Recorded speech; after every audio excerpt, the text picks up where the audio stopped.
When I moved into pharmacy, we had loads of data, but we had very little information. So what we had to look about was how we could convert data into information.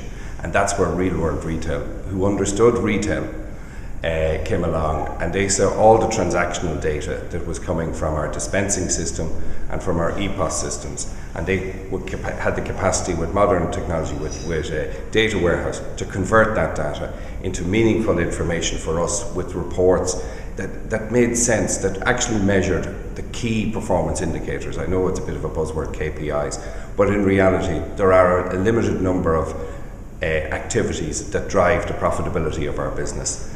And these guys had the capacity to turn the data into information that can confirm to us what we were doing wrong, what we were doing right, and what we had to do to change it. Every pharmacist in Ireland, and independent pharmacists or pharmacists within groups, are getting up and they're doing a tremendous job in terms of their interaction with and as a tremendous contribution to the well-being of their patients.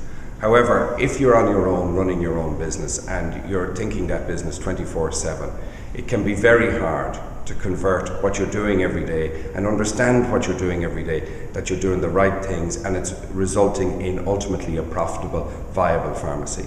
The benefit of this, it takes all that work, converts it into a meaningful set of measures, KPIs if you want to call them that, but effectively a meaningful set of measures that if you look at once a week, every Monday morning, and share with your teams, this is how we did last week, this is how we're doing on a year-to-date basis, this is how we're doing against target, this is the impact of reference pricing. You get the teams, yourself, much more clearly aligned to doing what's necessary to actually ensure that, as well as providing that fantastic service to your patients, that you can also have a long-term sustainable, viable business in what is a very challenging environment. For example, like everyone's aware of generic penetration. We had pharmacists who were very good, or were believed to were very good at dispensing generics and what have you. We now are in a position where we're able to measure that, and the definition of what is very good became very clear, because we can measure it on a day-by-day, item-by-item basis, and feed that information back to the pharmacists and the pharmacy teams.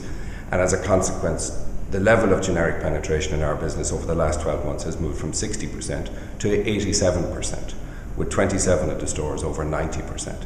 That's a magnificent transformation, and it's a huge contribution to improved profitability in a time when the returns are constantly diminishing, whether it's with reference pricing, price reductions, or just less money to spend by all the customers and patients. Real world retailing is exactly what it says in the tin. They're living the real world, and it's about retail. John Hogan, from the very first day we met him, we knew he understood what retailers require, and he was able to convert information that we needed, or convert the data we had into the information we needed, because he understood it from a retail perspective.